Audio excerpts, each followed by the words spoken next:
नमस्कार, मैं हूं चंदन जायसवाल और आप देख रहे हैं रियल न्यूज़। इस वक्त मैं न्यूज़ रूम में हूं और हमारे साथ आज खास मेहमान समाज सेवी खुर्शीद शेख जी मौजूद हैं।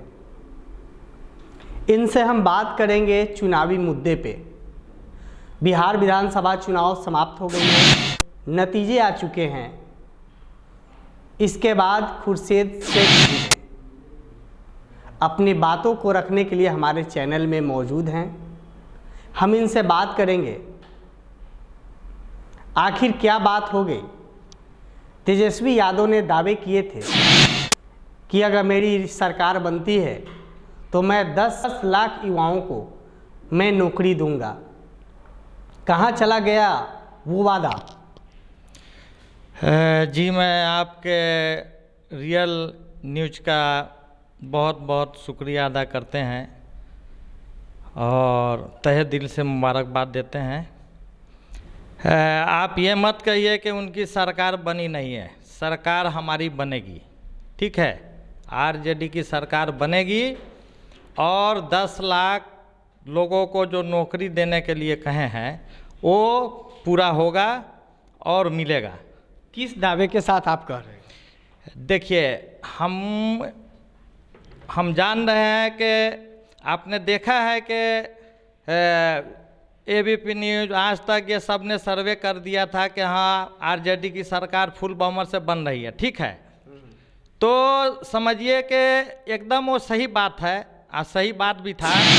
अब ये क्या चल रहा है नहीं चल रहा है हमको समझ में नहीं आ रहा है, लेकिन बड़ी पार्टियां हमसे कांटेक्ट में हैं और हम मिल करके सरकार बनाएंगे।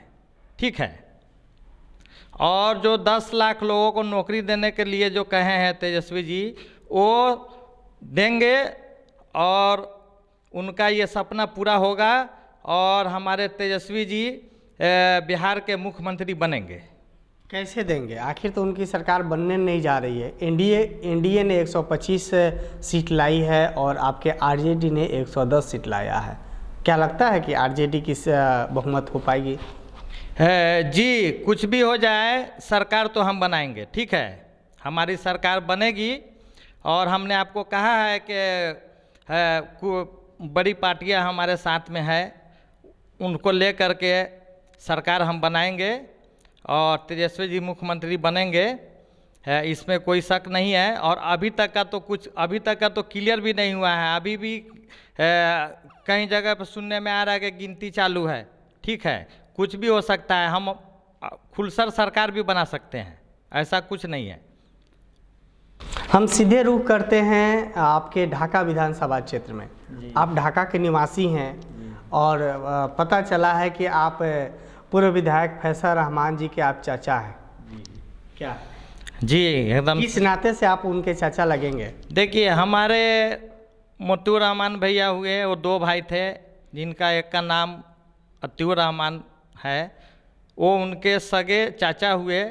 ठीक है, और गांव के नाते, रिश्ते के नाते वो हम उनके चाचा हैं और हम आज से नहीं, हमारा ख़ानदान शुरू से आरजेडी से जुड़ा हुआ है, इसलिए वो हमको भी चाचा मानते हैं।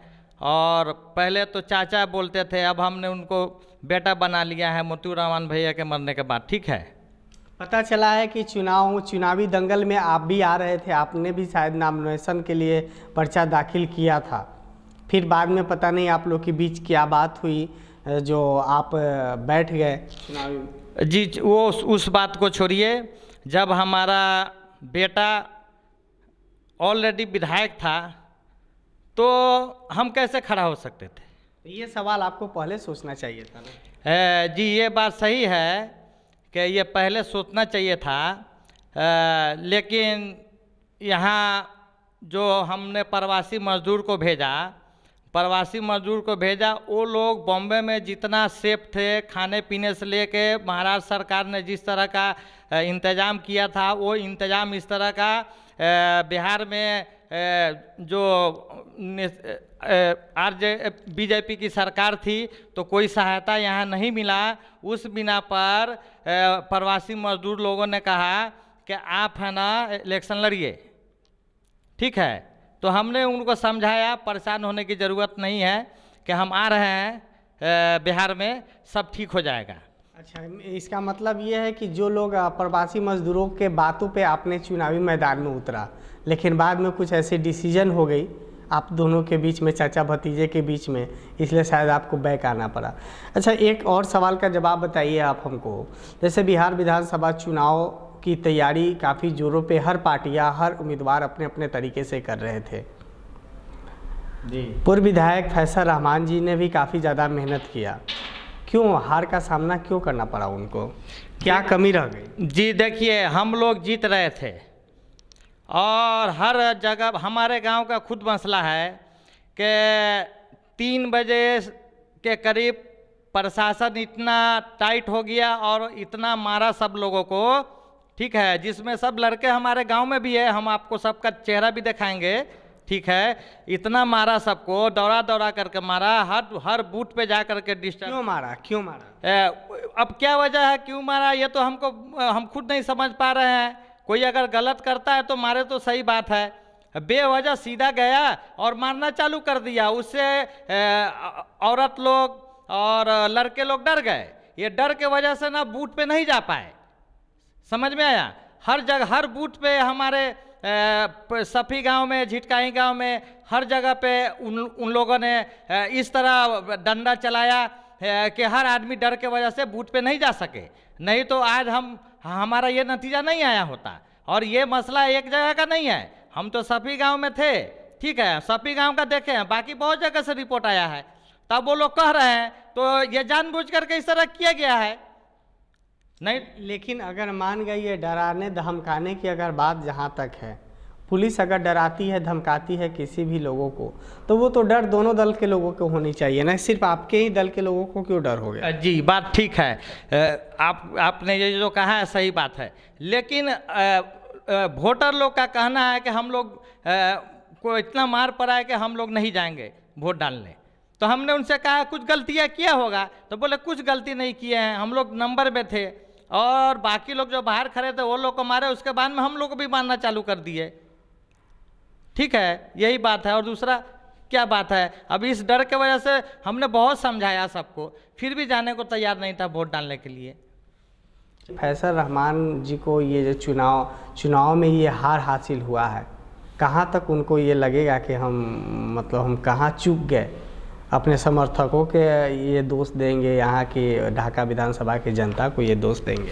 देखिए, हम किसी को दोष देना नहीं चाहते हैं, जो भी जनता मालिक है ना हमारे साथ हैं और थे और रहेंगे। हमको हारने का कारण वही है जो हर जगह पे डिस्टर्ब किया गया है, डर फैलाया गया है। ये डर के वजह से हमने हमारा सीट खोया है। बाकी जनता से हम नाराज नहीं है, जनता हमारे साथ है और हम उसका तहे दिल से शुक्रिया अदा करते हैं कि वो लोग हमारे साथ में आज भी है और कल भी रहेंगे। असल माहौल जो ये खराब किया गया है, ये डर के वजह से सब लोग वोट पे नहीं गए हैं। और अभी देखिए इस तरह का काम हुआ है, क्या बोलते हैं, जमुआ में जो इस तरह का हुआ, जमुआ में क्या कब हुआ? हाँ, जमुआ में ये हुआ है कि बहुत लोग को मारा गया है, घर लूट लिया गया है। हमारे मस्जिद में, मस्जिद हो या मंदिर, इस तरह का होना नहीं चाहिए, पथराव किया गया है। आप भी जा कर के देख सकते हैं, समझ में आया। हम यहाँ से निकलेंगे तो हम वहाँ जाएंगे, ठीक है, जमुआ गांव में, और जहाँ भी इस तरह का बात हुआ है हर जगह पे हम जाएंगे। अच्छा, एक और सवाल का आप हमको जवाब दीजिए खुर्शीद जी। 2020 बिहार विधानसभा चुनाव समाप्त हो गई है, नतीजे आ चुके हैं।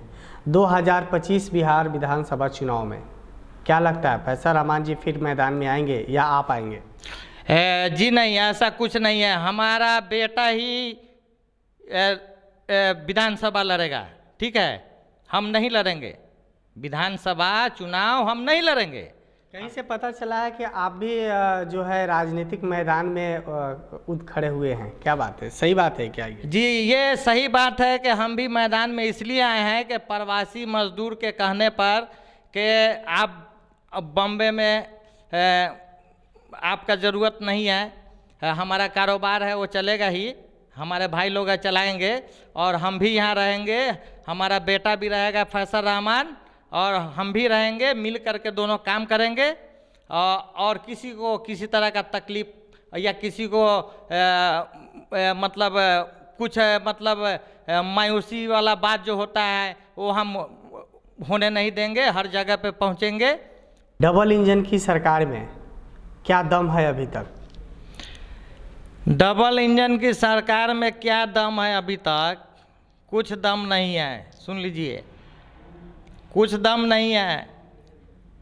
भले ये क्या बोलते हैं नीतीश कुमार जी, अब उनको समझ में आया है, जब भी बैनर पर से बीजेपी वाले ने उनका फ़ोटो हटा दिया है तो उनको अभी बरोबर समझ में आया है। ये चीज़ समझे नहीं थे, अब उनको समझ में आ गया है। ठीक है, अब डबल इंजन की सरकार यहाँ चलने नहीं जा रही है और बनने नहीं जा रही है। ठीक है, फिर किसकी सरकार बनेगी? हम तो कह दिए ना, हम आरजेडी की सरकार बनाएंगे। हमारे साथ बड़ी पार्टियां है, मिलके हम बनाएंगे।